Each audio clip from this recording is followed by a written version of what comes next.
Welcome back to the deep dive. Today, our mission is to really cut through the noise and give you the ultimate shortcut to one of the most influential and, I guess, polarizing personal finance books ever, Robert T. Kiyosaki's Rich Dad, Poor Dad. It really did reframe everything for millions of people, didn't it? Their view on money, on work, even on education.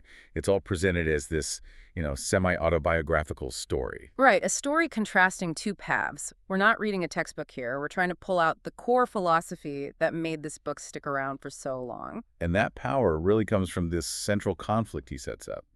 Two father figures. Yeah, first you have his biological dad, the poor dad. This is a guy who did everything right, by the book, highly educated, PhD, a government employee. The whole 9 yards.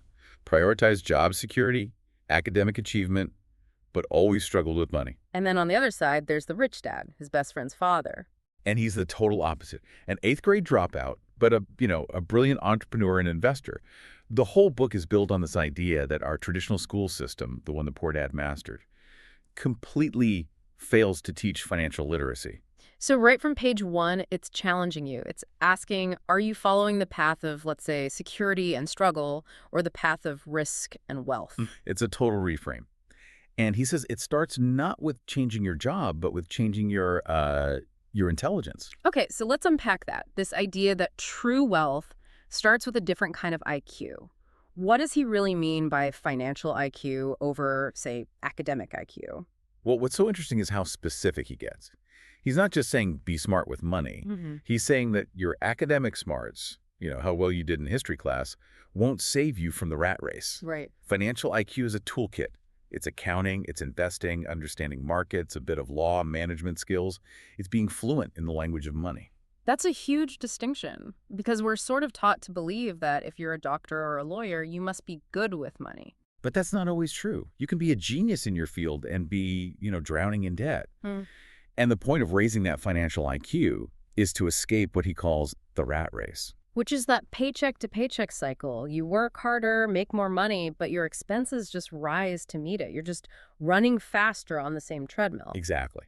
The whole philosophy is to make money work for you instead of you constantly working for it. That sounds great, of course, but that first step, overcoming that fear of risk, that has to be the biggest hurdle for most people. It is. And he talks about this early on with a story, a parable, really, about how he and his friend worked for Rich Dad for almost nothing. Just to learn. Just to learn. They were stocking shelves, dusting cans, but they were learning how a business actually worked, how money flowed. The lesson was to prioritize learning over earning, especially early on. So it's not work for free, it's work to learn. The job becomes a training ground. Precisely. If your job isn't teaching you valuable skills, sales, marketing, leadership, then no matter how high the salary is, it's actually limiting you financially in the long run. Okay, so once you've got the mindset right, the book gives you the tactical framework. And that framework is built on something so simple, but so profound.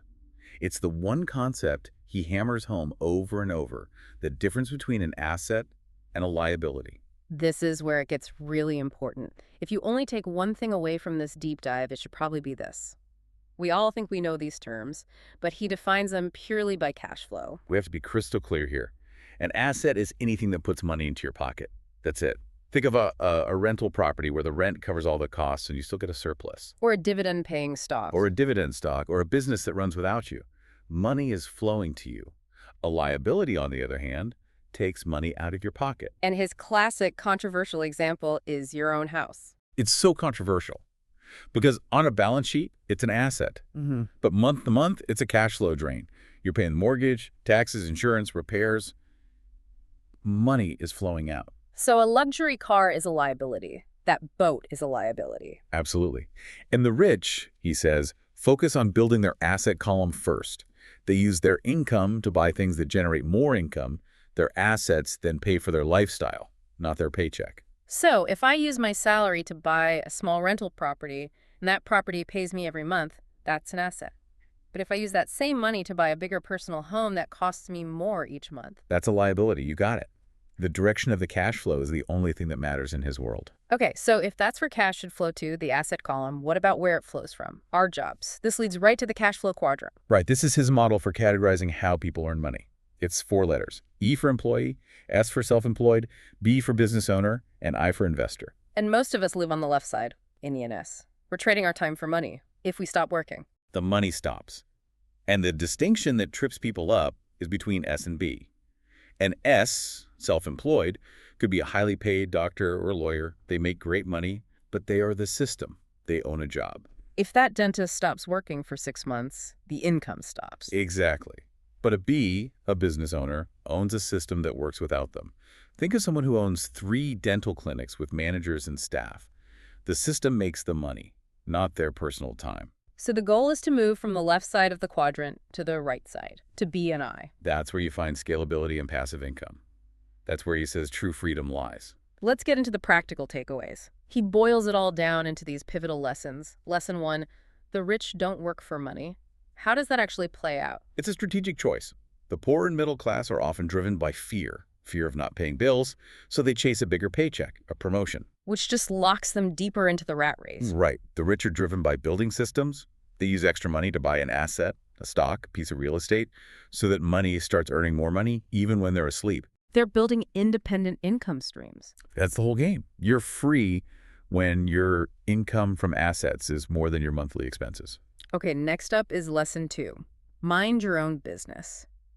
This one can sound a little aggressive, like you should quit your job tomorrow. And he's actually very clear that you should not do that, at least not at first. Your day job is the incubator. It's the capital source you use to fund your real business. And your real business is your asset column. Your real business is your personal balance sheet, your stocks, your real estate. That's what you need to be minding, actively managing, even while you're still an employee. That's a critical distinction, and it leads right into the more complex stuff like taxes. Oh yeah. Lesson 3, the power of corporations and taxes. This is where the rich really use their financial IQ to get a massive advantage. Can you break down the difference in the simplest terms? Because it can feel really overwhelming. Think of it like this. An employee earns money. The government takes taxes out first. Then you spend what's left. Earn, tax, spend. Exactly. A business owner using a corporation flips that. The business earns money. It spends money on all its legitimate expenses, travel, salaries, equipment. Then it pays taxes on whatever profit is left over. So it's earn, spend, tax, a total reversal. It's a complete game changer. It means the system actually incentivizes you to spend money on things that grow your business because those expenses reduce your taxable income. The takeaway is you have to learn the tax code. You have to learn the rules of the game you're playing. You do. Which brings us to lesson 4. The rich invent money. This isn't about, printing cash in your basement. Right. It's about creating value. It's about creativity and spotting opportunity where others don't. It's about finding an undervalued asset, applying your knowledge, and creating wealth. Kiyosaki talks about losing money on early deals and seeing that not as failure, but as tuition. So an example would be finding a rundown house that everyone else avoids. But you see, it has good bones. You know the renovation costs, you know the potential rental income, and you turn a liability into a cash-flowing asset. You literally invented money through knowledge. And this all comes back to the last big lesson, lesson 5. Work to learn, don't work for money. It ties it all together. The skills you acquire are your most important assets. If you take a high-paying job where you only do one very specific thing, you're actually limiting your long-term potential to move into the B&I quadrants. So a lower-paying job that teaches you sales or marketing is actually more valuable in this framework. In the long run, absolutely. Because those are the skills that allow you to build a system to create your own income instead of just trading your time for it. So let's pull all this together. What does this mean for someone listening today? The book has sold, over 40 million copies? The influence is just massive. It is, and its power is in its simplicity. It's motivational. But we do have to bring in a critical perspective here. Critics correctly point out that it's big on the what, but pretty light on the how. It tells you to buy real estate, but not how to analyze the deal. Exactly. It's not a step-by-step guide. And then there's the other big critique. Was Rich Dad even a real person? Right, that he may have been a fictionalized character for the sake of the story. And, I think the synthesis is that it doesn't really matter if he was one person or a composite. The value of the book isn't in his biography. It's in the strength of the ideas. It's an accessible entry point. It makes you believe that wealth is a learnable skill, not just luck. So this deep dive was really the shortcut to understanding that whole philosophy. Right. We've hit the critical takeaways for you. The functional difference between an asset and a liability. The strategy of moving from the E and S quadrants to the B and I, Mm. and the incredible power of using corporate and tax structures to your advantage. Powerful knowledge to have. It is. And that leads to our final provocative thought for you to explore on your own. If Kiyosaki is right and traditional education fails to teach financial literacy, what single measurable skill to getting really good at accounting, mastering legal structures like LLCs, or becoming an expert at spotting undervalued assets, what one skill would give you the biggest, most immediate leverage in starting that shift from the left side of the quadrant to the right? Keep learning, keep asking.